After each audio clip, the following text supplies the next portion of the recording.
জানিয়ে দেব সর্বশেষ আপডেট বাংলা সংবাদের শুরুতেই শিরোনাম। প্রথমেই জানিয়ে দেব ভারতের প্রধানমন্ত্রী হয়ে ফিরছেন সত্যরাজ। এরপরে জানিয়ে দেব লোহিত সাগরে তেলবাহী জাহাজে ক্ষেপণাস্ত্র হামলা চালিয়েছে হুতি। আরো জানিয়ে দেব হামলা জোরদার করতে পারে রাশিয়া। সর্বশেষ জানিয়ে দেব রণক্ষেত্রে এখন জাবালিয়া, ইসরায়েল হামাস তুমুল লড়াই। এতক্ষণ শুনছিলেন সংবাদ শিরোনাম, এখন থাকছে বিস্তারিত।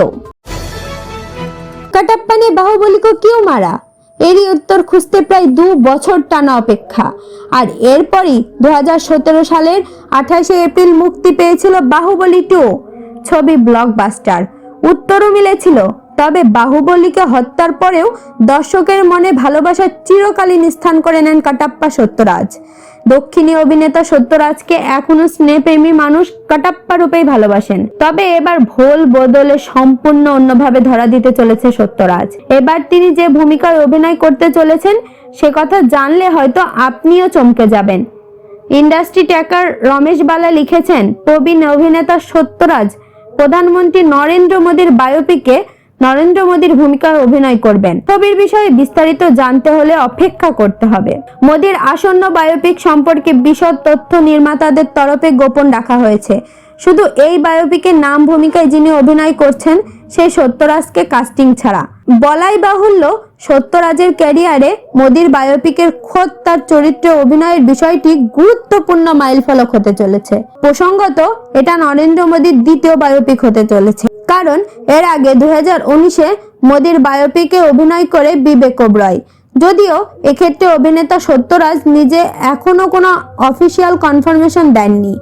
কাজের ক্ষেত্রে তাকে শেষ দেখা গেছে সিঙ্গাপুর সেলুন ছবিতে। তারপর থেকে তিনি আর কোনো ছবির জন্য আনুষ্ঠানিকভাবে চুক্তিবদ্ধ হননি। তবে এক্ষেত্রে কাটাপ্পা সত্যরাজ মোদীর ভূমিকায় অভিনয় করলে সেই ছবির প্রতি আলাদা আগ্রহ তৈরি হবে তা বলাই বাহুল্য। লোহিত সাগরের তেলবাহী জাহাজে ক্ষেপণাস্ত্র হামলা চালিয়েছে ইয়েমেনের হুতি বিদ্রোহীরা। যুক্তরাষ্ট্রের সেন্ট্রাল কমান্ডার জানিয়েছে, ইয়েমেনের হুতি গোষ্ঠী লোহিত সাগরে একটি জাহাজ বিধ্বংসী ব্যালিস্টার ক্ষেপণাস্ত্র নিক্ষেপ করেছেন। এই ক্ষেপণাস্ত্র পানামার পতাকাবাহী গ্রিক মালিকানাধীন ও পরিচালিত তেল ট্যাঙ্কের এমটি উইন্ডে আঘাত হানে। সেন্টকম আরো জানিয়েছেন, ক্ষেপণাস্ত্র হামলার ফলে জাহাজের স্টিয়ারিং ক্ষমতা হ্রাস পায়। তবে জাহাজের ক্রুদের সহায়তায় ফাংশনগুলো পুনরুদ্ধার করতে সক্ষম হয়। হামলায় কোনো হতাহতের ঘটনা ঘটেনি বলে জানিয়েছে সেন্টকম। গাজার বিরুদ্ধে ধ্বংসাত্মক যুদ্ধ বন্ধে ইসরায়েলের ওপর চাপ সৃষ্টির চেষ্টায় লোহিত সাগর ও ইডেন উপসাগরে বাণিজ্যিক জাহাজের কয়েক মাস ধরে হামলা চালিয়ে আসছে হুতিরা। দীর্ঘমেয়াদী যুদ্ধের জন্য প্রস্তুত হামাস, ভয়াবহ আঘাতের মুখে ইসরায়েল। এদিকে লেবাননের সশস্ত্র গোষ্ঠী জানিয়েছে, ইসরায়েলি অবস্থানের 12টি সফল হামলা চালিয়েছে তারা। সর্বশেষ হামলা শনিবার সন্ধ্যার দিকে করা হয়। হুতিরা বলেছে, উত্তর ইসরায়েলে একটি সামরিক অবস্থানে আর্টিলারি শেল দিয়ে লক্ষ্য করে তারা। তাদের ক্ষেপণাস্ত্র আরেকটি সেনা ব্যারাকে নতুন স্থাপন করা হয় ইসরায়েলি গুপ্তচর সরঞ্জামে আঘাত হানে। তবে এটা নিয়ে ইসরায়েলের কোনো মন্তব্য করেনি। রুশ বাহিনীর হামলা আরো জোরদার করতে পারে বলে আশঙ্কা প্রকাশ করেছে ইউক্রেনের প্রেসিডেন্ট ভলোদিমির জেলেনস্কি। শুক্রবার এক সাক্ষাতে এমন আশঙ্কার কথা জানিয়েছেন তিনি। একই সঙ্গে মিত্রদের কাছে আরো আকাশ প্রতিরক্ষা ব্যবস্থা ও যুদ্ধ বিমান দেওয়ার আহ্বান জানিয়েছে জেলেনস্কি। শনিবার এএফপির খবরের তথ্য জানা গেছে, সম্প্রতি যুদ্ধক্ষেত্রে ব্যাপক অগ্রগতি হয়েছে রুশ সেনাদের।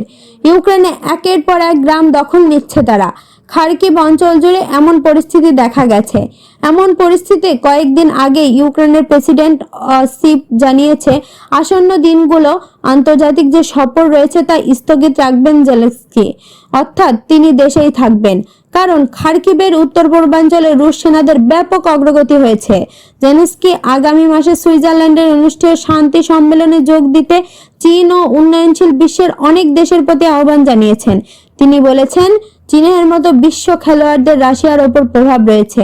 জেলেনস্কি আরো বলেছেন, আমরা চাই ন্যায্য শান্তির সঙ্গে যুদ্ধ শেষ হোক। পশ্চিমারা চাচ্ছে যত দ্রুত সম্ভব যুদ্ধ শেষ হোক। রুশ অগ্রাসনের মুখে খার্কিভ থেকে হাজার হাজার লোক পালাতে বাধ্য হয়েছে। এই পরিপ্রেক্ষিতে তিনি বলেছেন, খার্কিভের পরিস্থিতি আমাদের নিয়ন্ত্রণে, তবে সেখানে স্থিতিশীলতা নেই। সাক্ষাৎকারে জেলেনস্কি আকাশ প্রতিরক্ষা প্রসঙ্গে বলেছেন, দেশ রক্ষায় প্রয়োজনের তুলনায় ইউক্রেনের শুধু 25% আকাশ প্রতিরক্ষা রয়েছে। তিনি বলেন, রাশিয়ার সঙ্গে পাল্লা দিতে আমাদের 120 থেকে 130টি F-16 যুদ্ধ বিমান দরকার। তিনি এসব যুদ্ধাস্ত্র দিতে আবারও পশ্চিমাদের প্রতি আহ্বান জানিয়েছেন। এদিকে ইউক্রেনের সংকট সমাধানে যুক্তরাষ্ট্রের চেষ্টা করা উচিত বলে জানিয়েছে চীনের পররাষ্ট্র মন্ত্রণালয়ের মুখপাত্র ওয়াং ওয়েনবিন। শুক্রবার বেইজিং এর এক সংবাদ সম্মেলনে কথা বলেন। তিনি আরো বলেছেন, চীন সবসময় শান্তি আলোচনার জন্য চেষ্টা করে, ভারসাম্য কার্যকর ও ইউরোপের টেকসই নিরাপত্তা কাঠামো গঠনে সক্রিয় সমর্থন করে। চীনের ন্যায়সঙ্গত অবস্থান এবং গঠনমূলক ভূমিকা আন্তর্জাতিক সমাজে ব্যাপক স্বীকৃতি পেয়েছে। যুক্তরাষ্ট্রের উচিত চীনের উপর দোষারোপ না করে ইউক্রেন সংকট সমাধানের জন্য রাজনৈতিক চেষ্টা করা। গত 2 বছরের বেশি সময় ধরে ইউক্রেনে হামলা চালাচ্ছে রাশিয়া, তবে পাল্টা হামলা চালিয়ে সুবিধা পাচ্ছে না ইউক্রেন। সম্প্রতি ইউক্রেনের সামরিক সহায়তা দেওয়ার জন্য বড় ঘোষণা দেন যুক্তরাষ্ট্র ইউরোপীয় নেতারা, যদিও এর পরপর ইউক্রেনের হামলা তীব্র করেছে রাশিয়া। ফিলিস্তিনের উত্তর গাজার জাবালিয়া শহর এখন রণক্ষেত্র। রাফার পর ফিলিস্তিনি সশস্ত্র গঠন হামাসের সঙ্গে ইসরায়েলি বাহিনীর তুমুল লড়াই চলছে সেখানেও। প্রত্যক্ষদর্শীরা জানিয়েছে, রাতভর জাবালিয়া শরণার্থীরা শিবিরের চারপাশে ভয়াবহ লড়াই হয়েছে। শনিবারে আল জাজিরা খবরে বলা হয়েছে, জাবালিয়া ইসরায়েলের হামলায় বেশ কয়েকটি বাড়ি ধ্বংস হয়ে গেছে। এছাড়া শনিবার পর্যন্ত গত কয়েক ঘন্টায় ইসরায়েলি হামলায় অন্তত 40 ফিলিস্তিনি নিহত হয়েছে। তবে বরাবরের মতো এবারও হার মানছে না হামাসও। যুদ্ধ যতই দীর্ঘস্থায়ী হোক না কেন, তারা শেষ পর্যন্ত এই হামলার মোকাবেলা করবে। হামলা পাল্টা হামলার মধ্যে এবার দীর্ঘমেয়াদী লড়াই চালিয়ে যাওয়ার ঘোষণা দিয়েছে স্বাধীনতাকামী সংগঠন হামাস। সশস্ত্র রাজনৈতিক গোষ্ঠীর সামরিক শাখা আল কাসেম ব্রিগেডের মুখপাত্র আবু ওবাইদা এই তথ্য জানিয়েছেন।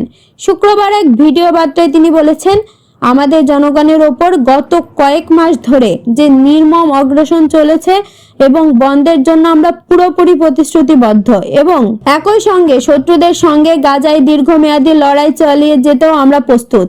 ভিডিও বার্তায় আল কাসেম ব্রিগেডের এই মুখপাত্র দাবি করেছেন, গত 7 অক্টোবর যুদ্ধ শুরু হওয়ার পর থেকে এই পর্যন্ত হামাসের যোদ্ধারা ইসরায়েলি সেনাদের সঙ্গে ব্যাপক বীরত্বের সঙ্গে লড়াই করেছে। ইতিমধ্যে ইসরায়েলি বাহিনীর যথেষ্ট ক্ষয়ক্ষতি সাধনেও সফল হয়েছে তারা, কিন্তু ইসরায়েলি বাহিনী নিজেদের ক্ষয়ক্ষতির সঠিক তথ্য প্রকাশ করছে না। প্রায় 2 সপ্তাহ আগে গাজার দক্ষিণাঞ্চলের সীমান্ত শহর রাফার অভিযান শুরু করেছে আইডিএফ। সেখানেও ইসরায়েলি সেনাদের সঙ্গে হামাস যোদ্ধাদের তীব্র সংঘাত চলছে বলে দাবি করেছে আবু ওবাইদা।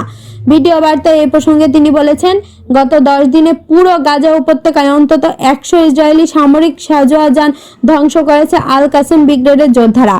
রাফাহ শহরে আমাদের যোদ্ধাদের সঙ্গে আগ্রাসনকারী বাহিনীর তীব্র লড়াই হচ্ছে এবং শহরের পূর্বাঞ্চলের শত্রুরা পিছু হাঁটতে বাধ্য হয়েছে। উল্লেখ, গত বছরের 7 অক্টোবর ইসরায়েলে এই দশকের সবচেয়ে বড় হামলা চালায় হামাস। এর পরপরই গাজায় বিমান হামলা ও স্থল হামলা শুরু করে ইসরায়েল। 7 মাসেরও বেশি সময় ধরে চলা অগ্রসরে এই পর্যন্ত 35,000-এর বেশি ফিলিস্তিনি নিহত হয়েছে, যাদের অধিকাংশ নারী ও শিশু। আহত 79,000 ছাড়িয়েছে। এই গণহত্যা বন্ধের আহ্বান জানিয়েছে জাতিসংঘ সহ বিভিন্ন দেশ ও সংস্থা। এদিকে গাজার যুদ্ধ শেষ করে ইসরায়েলকে একটি পরিপূর্ণ বিজয় এনে দিতে গাজার হামাস প্রধান ইয়াহিয়া সিনওয়ারকে হত্যা করতে চায় যুক্তরাষ্ট্র। মধ্যপ্রাচ্য ভিত্তিক গণমাধ্যম মিডল ইস্ট আইকে এমনটাই বলেছেন কয়েকজন মার্কিন কর্মকর্তা। শনিবার প্রকাশিত প্রতিবেদনে বলা হয়েছে, নাম প্রকাশ না করার শর্তে বর্তমান ও সাবেক কয়েকজন মার্কিন কর্মকর্তা মিডল ইস্ট আইকে বলেছেন, সিনওয়ারকে খোঁজার জন্য বিভিন্ন ধরনের পন্থা অবলম্বন করছে যুক্তরাষ্ট্র। তারা মনে করছে 61 বছর বয়সী সিনওয়ার গাজার নিচে গভীর সুড়ঙ্গে লুকিয়ে রয়েছে। নাম প্রকাশ না করার শর্তে একজন মার্কিন কর্মকর্তা বলেছেন, বাইডেন প্রশাসন এখন ধারণা করছে সিনিয়র মিশরের সিনাই উপত্যকায় লুকিয়ে রয়েছে, তবে তিনি সেখান থেকে লেবানন বা সিরিয়ায় পালিয়ে যেতে পারেন।